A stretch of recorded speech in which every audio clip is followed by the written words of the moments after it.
여러분, 전혀 모르는 낯선 외국 땅에 가서 맨 땅에 헤딩하면서 거대한 커뮤니티 센터를 하나 짓는다고 한번 상상해 보세요. 와, 생각만 해도 벌써 막막한데요? 그렇죠. 몇 년 동안 막 피, 땀, 눈물 다 쏟아붓고 엄청난 자금을 조달해서 마침내 그 지역 사람들의 생명을 살리고 삶을 돕는 완벽한 공간을 완성하는 겁니다. 네네. 그런데 이 프로젝트가 진정으로 성공하기 위해서 여러분이 마지막으로 해야 할 일이 딱 하나 있습니다. 뭔가 대단한 오픈파트 같은 건가요? 아닙니다. 바로 그 건물에서 여러분의 이름과 흔적을 아주 완벽하게 지워버리는 겁니다. 아, 잠깐만요. 보통 우리는 무언가를 성공시키면 거기에 내 이름이나 뭐랄까, 내가 속한 조직의 로고를 가장 크고 화려하게 박아놓고 싶어 하잖아요? 그러니까요. 오늘 우리가 깊이 파고들 주제가 바로 이 기막힌 역설에 관한 이야기입니다. 벌써부터 흥미진진하네요. 네, 오늘 우리가 이 심층 탐구 시간에 살펴볼 자료는 사역과 지역사회 자립의 원리를 다룬 시리즈 중에 레슨 15에 해당하는 흥미로운 케이스 스터디입니다. 아, 레슨 15요. 맞아요. 근데 본격적인 이야기에 앞서서 여기서 말하는 사역이라는 단어를 조금 명확히 짚고 넘어가면 좋을 것 같아요. 네, 오해의 소지가 있을 수 있으니까요. 그렇죠. 종교적인 배경이 없는 분들에게는 그냥 길거리에서 전도지 나눠주는 모습 정도로 들릴 수도 있거든요. 맞아요. 흔히들 그렇게 생각하시죠. 하지만 이 자료에서 말하는 사역은 단순히 특정 교리를 전파하는 행위가 아닙니다. 현지 지역사회의 경제적 자립을 돕고 교육과 구호 활동도 펼치면서 사람들의 실질적인 삶을 재건하는 아주 종합적인 사회 경제적 커뮤니티 빌딩 프로젝트죠. 네네, 바로 그겁니다. 물론 그 중심에 굳건한 신앙적 철학이 자리 잡고 있긴 하지만요. 아주 중요한 포인트입니다.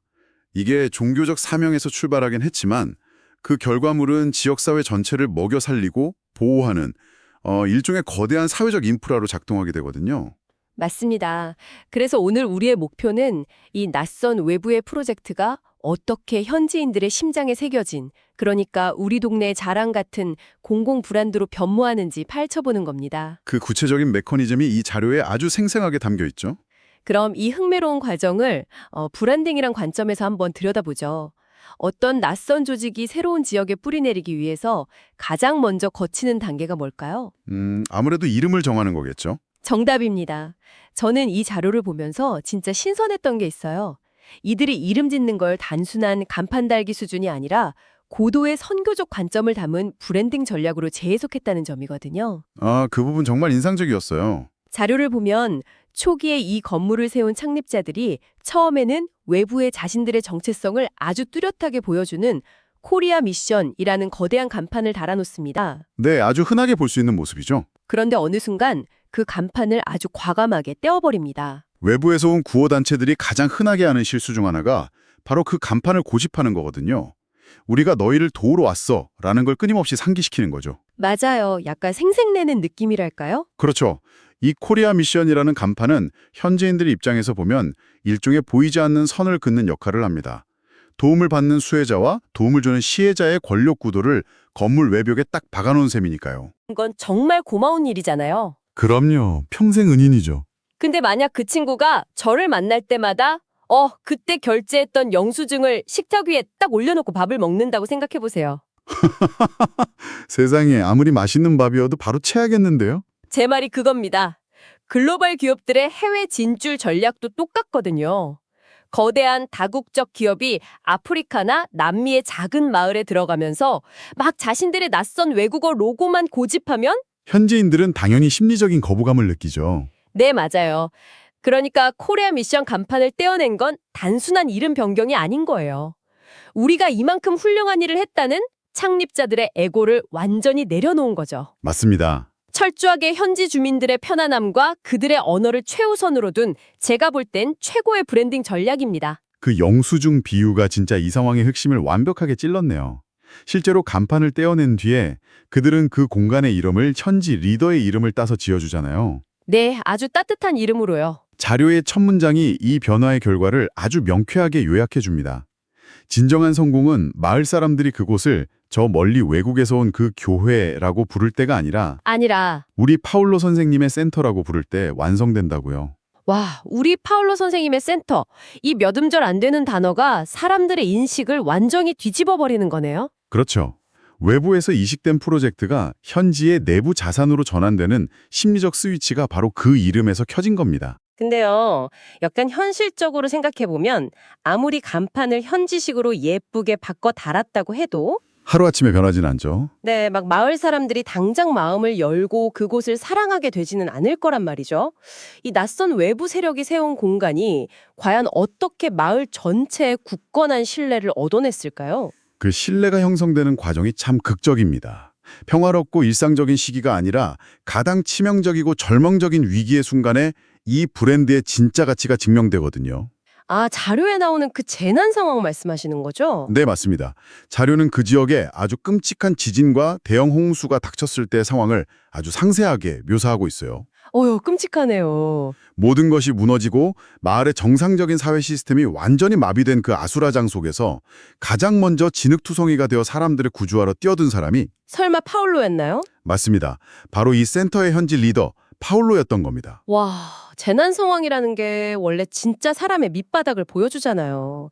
당장 내 가족 챙기고 내 살 길 찾아서 도망가기 바쁜 게 당연한 인간의 본성인데, 그렇죠. 보통 사람들은 다 도망가죠. 근데 위험을 무릅쓰고 이웃을 구하러 달려갔다는 거군요. 이건 마치 은행 계좌에 매일 조금씩, 그러나 가장 결정적인 순간에 엄청난 액수의 신뢰를 딱 저축하는 것과 같네요. 완벽한 표현입니다. 신뢰라는 무형의 화폐를 창출해낸 거죠. 그런데 보통 이런 헌신적인 행동이 단순히 좋은 사람이다라는 평가를 넘어서 센터 전체를 마을의 강력한 브랜드로 격상시킨 구체적인 원동력은 대체 뭘까요? 재난은 마을 사람들에게 거대한 트라우마를 남기지만 동시에 그 트라우마를 함께 극복한 사람들 사이에는 혈연을 뛰어넘는 끈끈한 연대감이 생깁니다. 전우회 같은 거군요. 맞아요. 평소에 무료급식을 나눠주는 것도 훌륭하지만 생사가 오가는 순간에 내 피를 철철 흘려가며 내 아이를 구조해준 사람은 차원이 다른 존재로 각인되죠.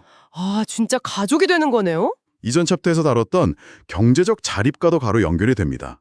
파울로는 단순히 외부 자금에 의존해 시혜를 베푸는 이방인이 아니었던 거예요. 스스로 경제적으로 자립해서 마을에 활력을 주고 네, 생존의 위기조차 자신의 일처럼 짊어지는 진짜 가족으로 받아들여진 거죠.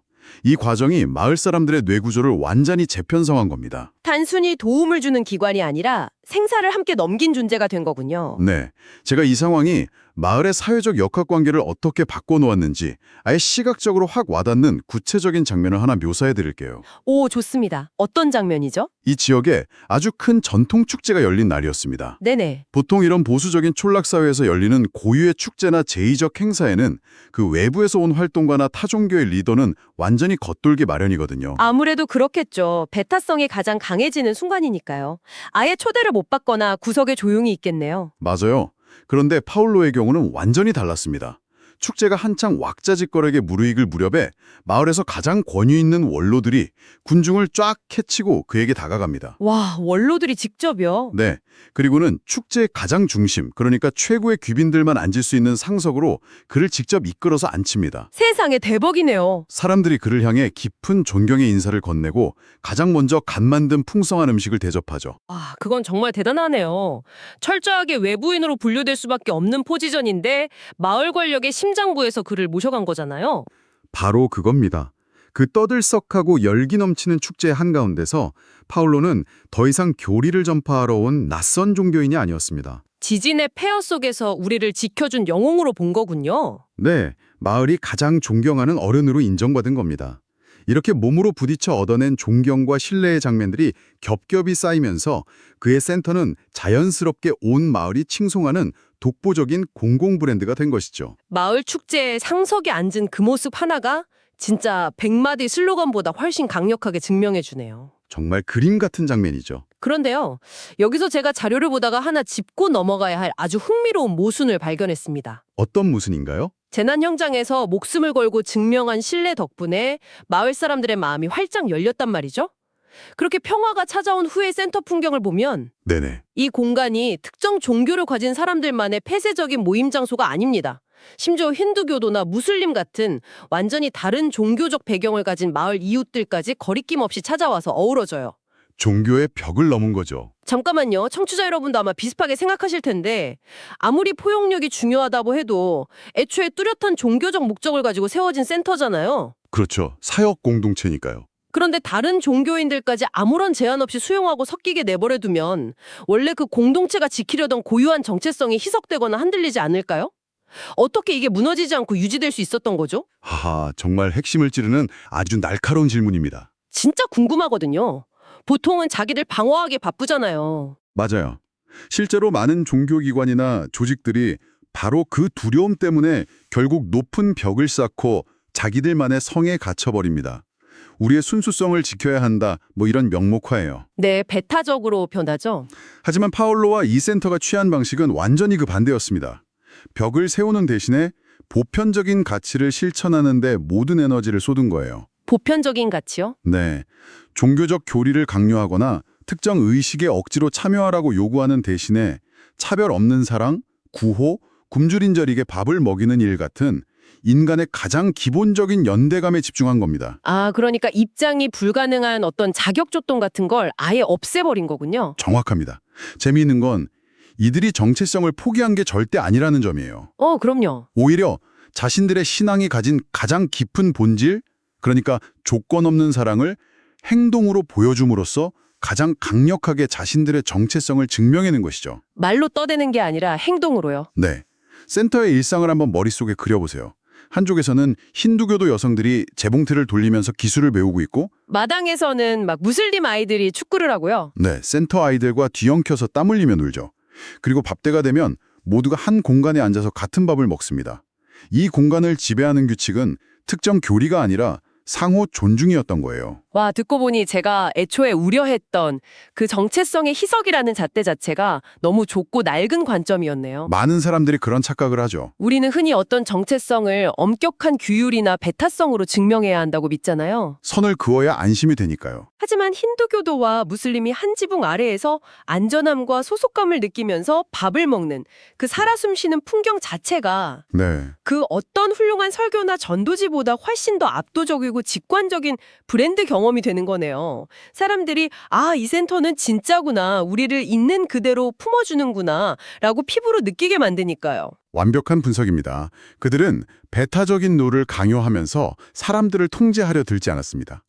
통제권을 완전히 내려놓고 사람들의 삶의 필요를 채워주는 데 집중했죠. 정말 멋지네요. 그 결과 역설적이게도 이 센터는 다양한 신념이 충돌하는 마을 한가운데서 모두를 하나로 묶어내는 가장 강력하고 절대적인 중심축이 될 수 있었던 겁니다. 이게 바로 파울로가 마을에서 절대적으로 존경받을 수밖에 없는 이유고요. 자, 그럼 이제 이 엄청난 성공 스토리의 마지막 장으로 한번 넘어가 보겠습니다. 벌써 마지막인가요? 네, 외부의 자본이 투입된 낯선 미션 프로젝트가 현지 언어로 이름을 갈아입었고 재난 속에서 헌신으로 신뢰를 증명했고 종교 장벽마저 허물면서 마을의 완벽한 구심점이 되었습니다. 정말 완벽한 브랜딩 스토리죠. 자, 이쯤 되면 이 프로젝트를 처음 기획하고 막대한 자금을 끌어왔던 초기 설립자, 그러니까 자료에 나오는 페트로라는 인물은 과연 어떤 마음이 들까요? 사람이라면 당연히 인간의 본성상 이렇게 위대한 업적을 세웠다면 그 자리에 남아서 사람들의 존경을 한몸에 받고 영원히 군림하고 싶지 않았을까요? 막 번듯한 동상도 하나 세우고 자서전도 쓰면서 말이죠. 누구나 자신의 인생을 바친 결과물 앞에서 느끼는 아주 자연스러운 욕망일 겁니다. 내 공로를 인정받고 싶은 마음이에요. 맞아요. 하지만 오늘 우리가 다루는 자료가 제시하는 리더십의 차원은 여기서 완전히 다른 차원으로 넘어갑니다. 바로 유산의 시작이라는 챕터를 통해서요. 유산의 시작이요? 네, 이 자료는 이토록 훌륭하게 완성된 사역의 결과물이 초기 설립자인 외국인, 즉 페트로의 업적으로 남는 것을 철저하게 경계합니다. 자기 이름으로 남기면 안 된다는 거군요. 그렇죠. 그 모든 공로와 영광은 오롯이 현지 리더인 파울로와 현지 커뮤니티의 유산으로 정착되어야 한다고 강하게 역설하고 있어요. 저는 이 대목에서 리더십의 궁극적인 패러독스를 봤습니다. 무언가를 피땀 흘려서 필사적으로 세워놓고는 네, 자기가 없어도 그 모든 시스템이 완벽하게 돌아가는 그 순간 스스로의 흔적을 남김없이 확 지워버리는 거잖아요. 맞아요. 무대 뒤로 완전히 사라지는 거죠. 이 위대한 업적은 내 것이다 라고 역사에 막 새기고 싶는 인간의 깊은 인정 욕구를 정면으로 거스르는 거거든요. 정말 고통스러운 과정일 수 있죠. 그런데 정말 소름 돋는 건 창립자가 스스로를 그렇게 지워버릴 때 그 브랜드가 비로소 진정한 생명력을 얻고 지역사회에 영원히 뿌리내린다는 사실입니다. 창립자가 끝까지 남아서 영웅으로 박수갈채를 받는 그림은 당장은 되게 아름다워 보일지 모릅니다. 하지만 그렇게 되면 그 기관은 결국 훌륭한 외국인이 베풀고 간 은혜의 흔적 정도로 남겠네요. 정확합니다. 과거의 추억에 머무르는 화석이 되어버리죠. 하지만 페트로가 스스로 무대 뒤로 완전히 사라지고 그림자처럼 흩어졌을 때 그 빈자리는 현지인들의 엄청난 자부심과 주체성으로 꽉 채워졌습니다. 내 것이 아니었던 낯선 프로젝트가 온전히 우리 마을이 스스로 이뤄낸 우리의 자랑으로 승화되는 거군요. 마을 하나에 국한되지 않아요. 또 다른 파급 효과가 있나요? 자료 마지막 부분에 아주 의미심장한 예고편이 하나 등장하거든요. 바로 4대에 걸친 복제와 아름답게 잊히는 법이라는 소제목입니다. 와, 아름답게 잊히는 법. 참 철학적이면서도 묵직한 표현이네요. 내가 사라진 자리에 현지인들의 생명력 있는 공동체가 스스로 자라나고 그 공동체가 또 다른 마을로 또 다음 세대로 스스로를 복제하면서 무려 4대에 걸쳐 퍼져나가는 현상. 진짜 놀랍네요. 이 아우트로의 마지막 문장이 오늘 우리가 나눈 긴 대화의 마침표를 완벽하게 찍어줍니다. 파울로의 브랜드가 마을의 심장에 새겨질 때 사역은 영원히 지속된다. 진짜 명문장이네요. 창립자가 자신의 이름을 텅 비워내고 아름답게 잊히는 길을 택할 때 비로소 과거에 머물지 않고 미래를 향해 스스로 뻗어나가는 위대한 사역이 완성된다는 그 엄청난 큰 그림을 보여주는 것이죠. 마을의 심장에 새겨질 때 영원히 지속된다. 아, 정말 오랫동안 여운이 남는 문장입니다. 청취자 여러분, 오늘 우리는 단순한 구호 프로젝트의 케이스 스터디를 넘어서 네네. 낯선 아이디어가 어떻게 하나의 거대하고 불가결한 공공 브랜드로 진화하는지 그 놀라운 여정을 함께 탐구했습니다. 정말 많은 걸 생각하게 하는 여정이었죠. 우리가 낯선 곳에 다가갈 때 흔히 저지르는 그 에고를 버리고 코리아 미션이라는 간판 대신 현지의 언어를 택한 용기. 말끔한 수트를 입고 테이블에 앉아있는 대신에 모두가 도망치는 재난의 흙탕물 속으로 가장 먼저 뛰어들어 몸으로 증명해낸 그 신뢰의 시간들. 그리고 종교의 벽을 허문 포용력까지요. 맞습니다. 우리만의 순수성을 지키겠다며 높은 벽을 쌓는 대신 힌두교와 무슬림을 한식팍으로 불러 모아 보편적 사랑이라는 본질로 빚어낸 경이로운 포용성. 네. 그리고 마침내 모든 것이 완성된 가장 화려한 순간에 자신의 이름을 철저히 지워내고 현지 공동체에게 모든 유산을 넘겨준 숭고한 아름답게 잊히는 법까지. 정말 리더십의 끝판왕을 본 것 같습니다. 오늘 이야기는 단순히 종교적 사역이나 자선단체에만 국한되는 이야기가 절대 아닐 겁니다. 청취자 여러분이 지금 속해 있는 조직, 열정을 바쳐 이끌고 있는 팀 프로젝트, 혹은 사람들과 맺고 있는 다양한 관계 속에서 과연 이 원리들을 어떻게 적용할 수 있을까요? 아주 현실적인 질문이네요. 우리는 지금 인스타그램, 유튜브, 링크드인 같은 수많은 소셜미디어를 통해서 퍼서널 브랜딩과 내 이름 알리기에 그 어느 때보다 광적으로 집착하는 시대를 살아가고 있잖아요. 그렇죠. 나를 증명하지 못하면 뒤처지는 것 같고 막 불안하니까요. 내가 얼마나 대단한 사람인지, 내가 얼마나 많은 성과를 냈는지 끊임없이 세상에 소리치고 싶어 하죠. 하지만 오늘 이 자료가 우리에게 들이미는 이 묵직한 진실은 전혀 다른 곳을 가리키고 있습니다. 네. 어쩌면 우리가 우리의 일, 우리의 커리어, 우리가 사랑하는 무언가를 진정으로 위대하고 영원하게 만들기 위해 반드시 뛰어넘어야 할 장애물은 사람들의 기억 속에 기어코 내 이름을 남기고야 말겠다는 그 열팍한 강박 자체 아닐까요? 와, 뼈를 때리는 질문이네요. 내 이름이 철저히 지워지고 잊혀질 때 비로소 완성되는 위대함. 나의 흔적이 사라진 자리와 다른 이들의 삶이 싹트는 그 아름다운 역설에 대해서 오늘 하루 조금 깊게 고민해 보시는 건 어떨까요? 정말 꼭 한번 생각해봐야 할 화두인 것 같습니다. 이번 시간은 여기까지입니다. 여러분의 일상에 작지만 의미 있는 질문이 되었기를 바랍니다. 함께해 주셔서 감사합니다.